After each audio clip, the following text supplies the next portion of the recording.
Terima kasih Anda masih bersama kami di Sapa Indonesia Pagi dan kembali kami menghadirkan di program ini segmen Sehat di Tengah Pandemi COVID-19.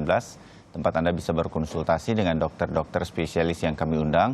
Anda mungkin saat ini masih ragu untuk rumah sakit karena pandemi corona. Pertanyaan-pertanyaan bisa Anda kirimkan melalui Instagram kami di @sapa_Indonesia_Kompas TV. Tapi saat segmen ini kami hadirkan di Sapa Indonesia Pagi, Anda bisa berkonsultasi langsung dengan dokter yang sudah kami hadirkan. Hubungi saja Sapa Indonesia langsung di sambungan telepon interaktifnya di 021 53660 500. Dan pagi ini kita sudah bersama seorang dokter spesialis kedokteran fisik dan rehabilitasi, Dr. Anita Florence. Dr. Anita, selamat pagi dok, sehat dok? Hai, selamat pagi Tim, sehat? Ya, saya Bayu. Oh Bayu, ya sorry, udah terbiasa amat. Betul, sekarang Bayu kita sehat, bergantian. Bayu. Sehat juga ya. dokter, terima kasih.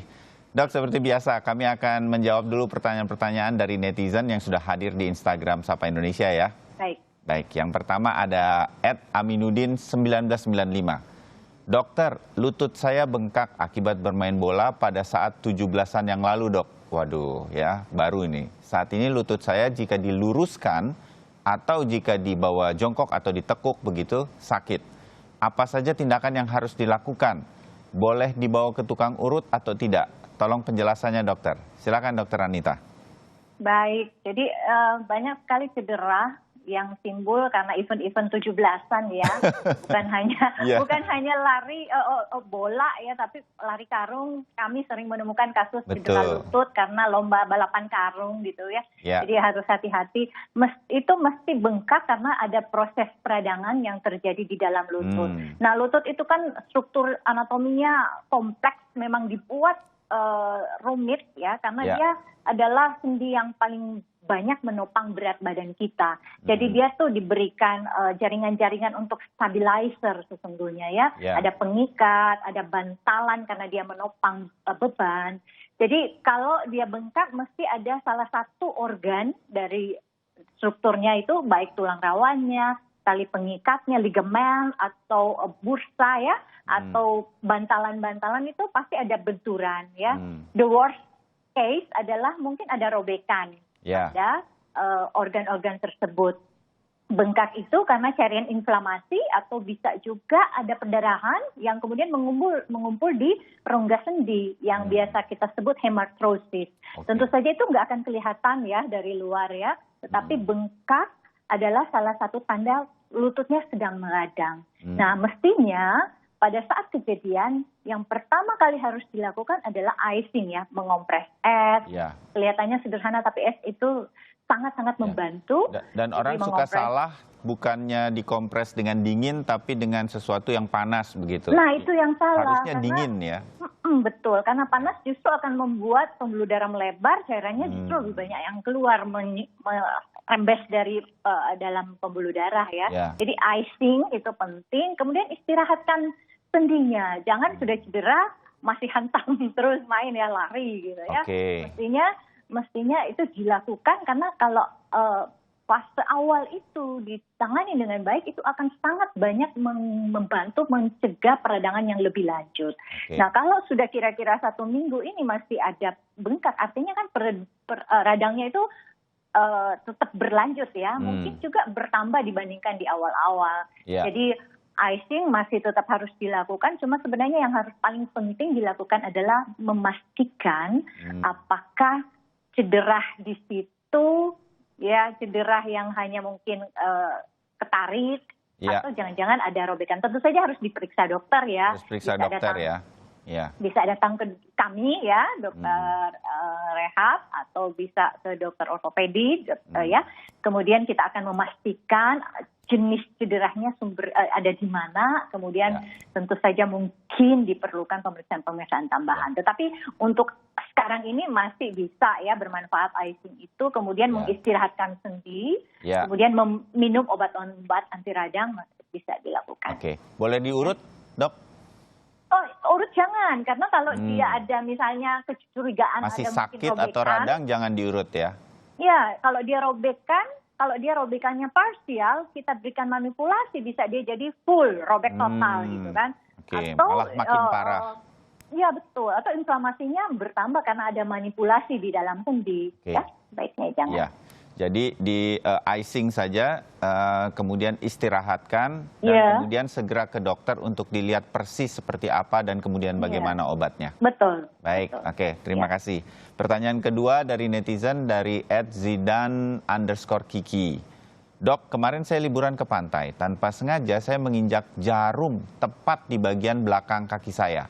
Bentuk jarumnya ini seperti jarum suntik, dok. Jarumnya hanya masuk sedikit di bagian belakang kaki. Apakah ini berbahaya, dok? Jika berbahaya, apa yang harus saya lakukan? Mohon tanggapannya. Memang tidak ada keluhan tampaknya, tetapi khawatir saja, dokter. Ya, harusnya khawatir ya, karena jarum itu mestinya nggak ada di pantai ya. Iya. Di rumah sakit aja kita membuang bekas suntikan jarum itu di tempat yang khusus gitu, karena cleaning service nggak boleh juga terpapar. Apalagi ini dibuang sembarangan, mungkin ada, saya tidak tahu ya, mungkin ada sesuatu sampai orang. Dan saya tidak tahu apakah jarum itu baru atau sudah lama. Ya. Yang jelas kalau ada trauma tajam ya pada tubuh kita tidak tahu seberapa dalam dia masuk ke lapisan kulit kita ya. Apakah hanya di bagian luarnya saja atau tembus ke dalam yang bisa mengenai pembuluh darah. Nah, once itu traumanya mengenai pembuluh darah itu kan jarum itu bisa sudah terkontaminasi ya. Saya nggak tahu, mungkin yang pemakai sebelumnya ada sakit tertentu, kita tidak pernah tahu. Kemudian begitu dia sudah terbuang, terkontaminasi, bakteri-bakteri dan sebagainya, bisa juga sudah menempel pada jarum, kemudian begitu dia masuk, bisa menyebabkan infeksi ya. Jadi mungkin sekarang karena nggak ada keluhan ya diobservasi saja, tetapi harus observasi ketat ya, dibersihkan baik-baik area masuknya jarum, karena begitu ada tusukan jarum ada port di entry namanya, adalah pintu masuk untuk terjadinya infeksi segala macam, itu dijaga aja. Tapi begitu mulai ada keluhan, entah itu mulai memerah, itu harus segera ke konsultasi ya. Ya, baik, terima kasih. Dokter, pertanyaan ketiga atau terakhir di bagian ini untuk netizen ada @Meiliana Azhari. Dokter, tangan saya terkena minyak panas ketika sedang memasak telur gulung. Kulitnya melepuh dari bagian ibu jari hingga ke pergelangan tangan, dok. Lalu saya memberinya sabun colek ke tangan saya. Namun malah tangan saya sekarang bengkak, dok. Saat ini saya hanya menutupi luka saya dengan perban. Mohon solusinya, dok, sebab bengkaknya tidak kunjung reda. Bagaimana ini, dokter? Ya, itu termasuk luka bakar ya. Jadi ada trauma panas gitu, entah sumbernya dari apa aja ya. Nah, sebenarnya kita harus belajar pertolongan pertama ya yang benar di rumah, karena biasanya kecil-kecil itu terjadi di rumah ya. Jadi misalnya kalau kita terpercik air panas atau minyak panas atau apapun yang panas, itu mestinya jangan ditaruh kayak sabun colek, itu kan deterjen ya, itu panas. Mestinya pertolongan pertamanya itu area yang kena panas itu harus langsung disiram dengan air dingin mengalir ya, karena itu akan mencegah jangan sampai heatingnya itu makin penetrasi ke jaringan kulit yang lebih dalam lagi. Nah, itu sangat-sangat membantu. Jadi kalau kita terbakar api, kena minyak panas, air panas, kita taruh di bawah keran air, kemudian biarkan kita airnya mengalir ke tangan kita terus begitu ya? Terus air mengalir ya. Berapa lama tuh, dok? Ya, selama mungkin gitu ya. Biasanya itu saya pernah mendapat kasus di dalam rumah sendiri, itu tersiram air panas di paha, itu benar-benar dialirin air terus. Akhirnya dia memang bisa, karena kopi panas kan itu lebih panas ya, jadi penetrasinya itu bisa dicegah lumayan gitu ya. Jadi akhirnya dapat luka bakar itu ada derajatnya ya, ada yang cuma di atas superficial, ada yang sampai dalam gitu ya. Derajat-derajatnya itu bisa kita cegah derajatnya dengan penanganan awal. Nah, kalau ini sudah terjadi, kelihatannya mungkin sudah sampai jaringan di bawah kulit ya, dermis, kalau dia sudah mulai bengkak seperti itu. Nah, yang kita harus lakukan adalah mencegah infeksi. Karena begitu kulit itu terkena cedera, apapun jenis cederanya, itu kayak sudah pintu masuk bakteri dan segala macam yang kemungkinan bisa menginfeksi. Jadi Ya. harus dijaga betul kebersihan kulit. Ya. Kemudian ada salep-salep kulit yang dijual yang bisa mempercepat proses penyembuhan luka bakar. Gitu ya, Oke. walaupun luka bakarnya masih derajat ringan ya, Ya. masih superficial.